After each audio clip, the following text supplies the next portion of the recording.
guys, DJ Bricks here, back for another review. And today, before we get into today's review, please don't forget to hit that subscribe button and ring that bell so you are notified when I upload a new video. Lego Super Mario sets will be reviewed every Friday on this channel. So subscribe if you want to follow me to watch that content specifically. Getting into today's review, I have a Lego Super Mario character pack series 2 for 2021. It is set number 71386. The pieces, number of pieces vary in between each of the individual figures here, and each pack will cost you about $5 here in the US, and I say it varies between each figure and $5 a pack, because if you don't know how buying bags work, you just buy one and you don't know which one you're going to get. But for the purposes of this review, I will treat all these figures that come in this wave series as one whole set, and I will judge it as how well the series did as a whole for their figure inclusions. So without further ado, let's get into the set and see how it stacks up, starting with the first on the collector. Before we get into this looking at the series proper, I almost forgot, you do need this starter course here to make any of these figure packs actually functionable, because that starter kit does come with this Lego Mario figure, which is needed to make the rest of this work. But with that out of the way, let's finally get into the review proper. I'm going to start this off by looking at what these figures are listed as in order on the collector sheet. And first up, we have this.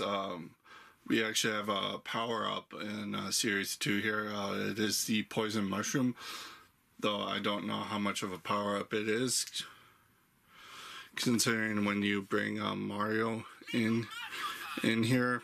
The Poison Mushroom doesn't help him in a game, and to replicate that, once he scans it, he kind of goes in dizzy mode and can't really do anything. The only way to get him out of this is to either put him on a water plate or shake him up, or to shake him up here. And if you shake him up or put him in water, he'll earn you some coins.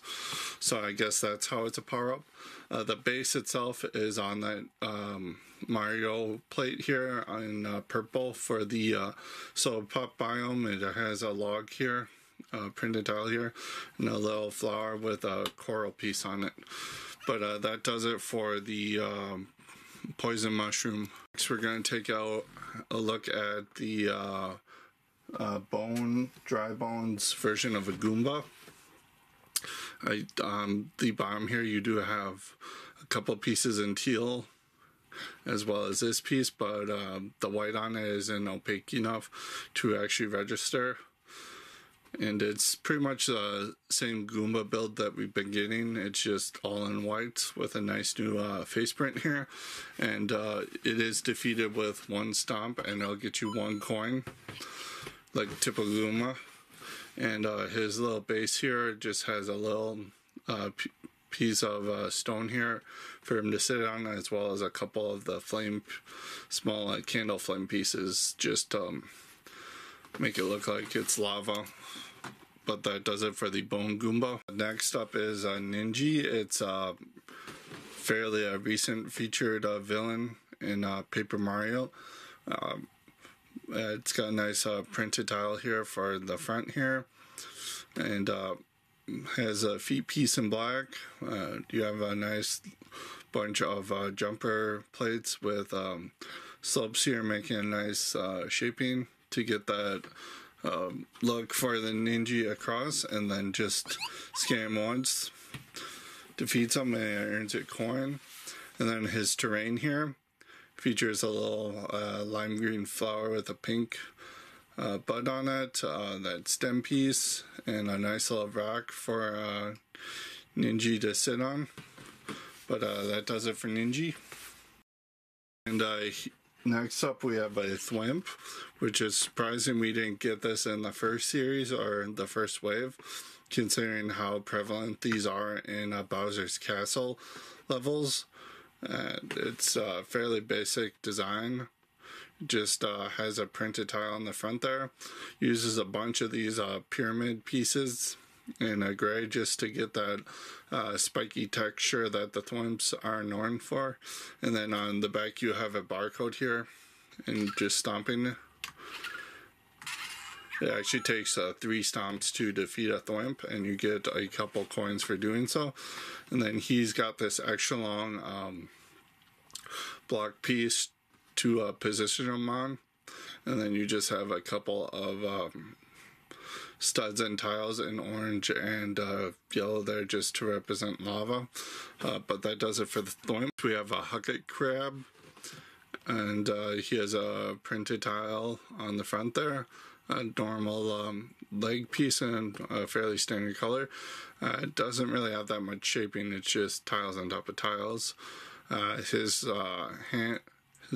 little claw hand can be moved back and forth just by the parts usage there. And then he does have the barcode on the back to defeat him. And it only takes a 1 stomp and you get 1 coin out of that. And then his terrain is a little bit more built up. It's got a nice little assembly here to represent a boulder, as well as some small ones and a little plant sprouting there. But that does it for the Hucket Crab. Next up we have Flying Shy Guy. It's pretty much the exact same build as the first wave, even the same front print there. There is a couple of differences with some of these red pieces and this tan up here. They use a new piece that emulates 2 of the corner pieces stuck together, which is really nice.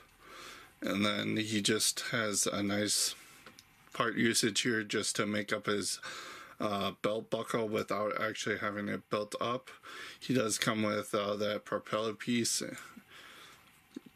in dark azure, which is the first time it's come in that color, as well as that stamp piece.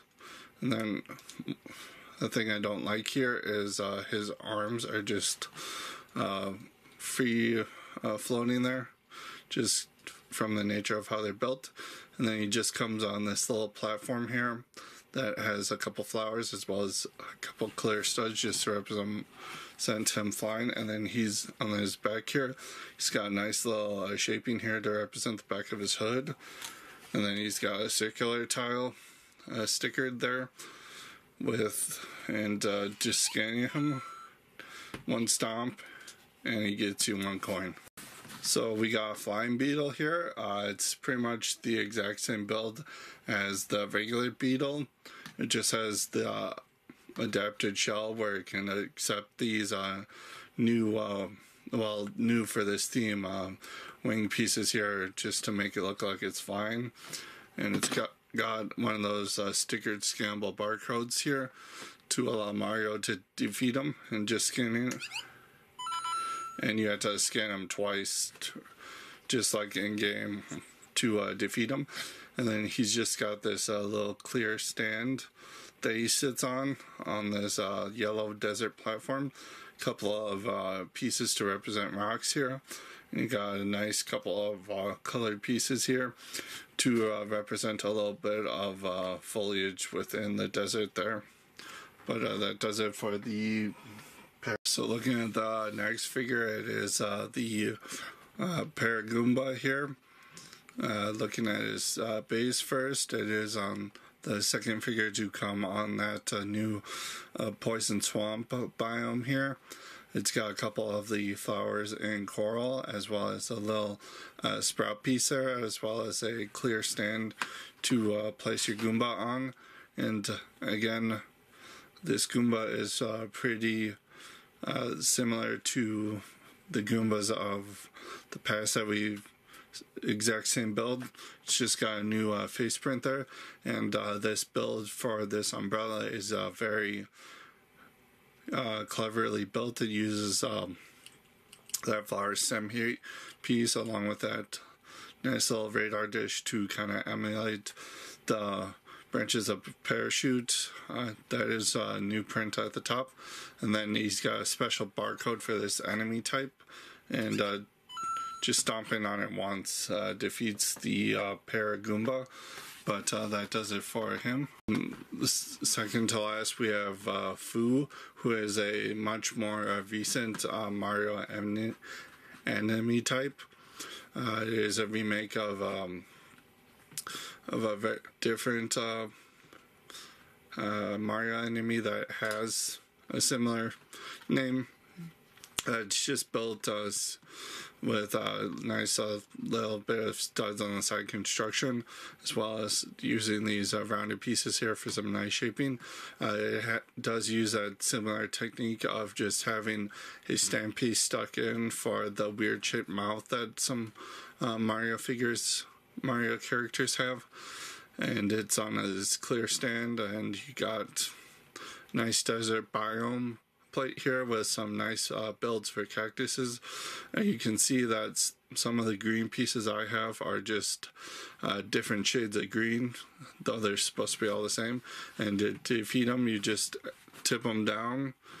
He does have that barcode that's stickered on, and you just scan him once. Defeats them, you get a coin. But certainly not least, we have Spiny Cheap. It is built to the similar to the regular Cheeps, same as Fu that we previously looked at for the build with the nose. You got a nice little print there.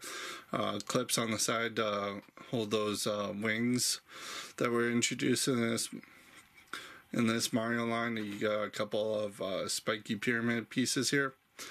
You do have a nice clear stand to hold them up, as well as a nice hinge to defeat them, which we'll get into in a second. It is on the blue biome, water biome. You do have a couple of flowers in lavender, star piece in pink, and you do have this leaf piece in teal, which is a nice color to get that piece in. But to defeat the Spiny Cheap, you just push them down and scan them, and it defeats them in one hit, and you get one coin out of it.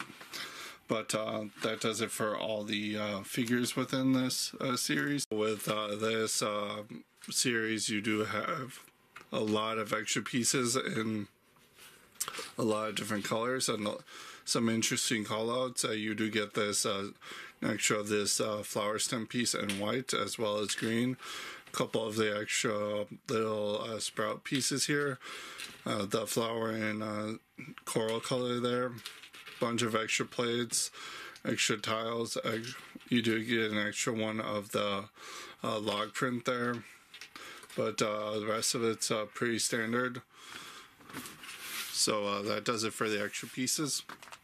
Looking at the instructions for this entire pack, each set comes with a little pamphlet here showing you how to build the character. I will note that the app makes you build these characters anyway, so whether you want to actually use paper instructions or the app instructions, that's entirely up to you. But on the back of these pamphlets, you have something letting you know that you do need the starter course if you want to use these little fig boosters to their full potential, as well as that you need download the Super Mario app to do so, as well as a little call out checklist for each of these buildable characters. But that does it for the instructions. Again, one of the baggies for this set, you do have each figure comes in one of these blind bags. You don't know which one you're going to get, hence the blind bag title. You do have the Lego logo up there. Series 2, nice little product shot of all the figures included in the set. And you may find these hanging on a peg hook in your store, so because they have one of those in the set on packaging. But that does it for the. So going over my final thoughts for this Series 2 as a whole, I think that for what they included here, you got some very necessary ones, like a couple Goombas, Thwimp, which was missing from the first wave of sets, Spiny Cheap. You get our first power-up here, but that's not necessarily a power-up, but you can play with it however you want. You get a Flying Beetle. So all standard ones that are nice to get that we should have gotten in the first wave. You do have some interesting variants with figures here. You have the Paragoomba, you have the Drybones Goomba, you have Ninji, which is fairly hasn't been featured in that much Mario material. Fu, who's a recent addition to the Mario world. So all in all, between some of these, some of them we could have done without. They could have been in regular sets, like the Spiny Cheap, the Beetle, the Thwimp, but I'm glad they are here, just due to how massable those annoying little Thwimps being in this set are.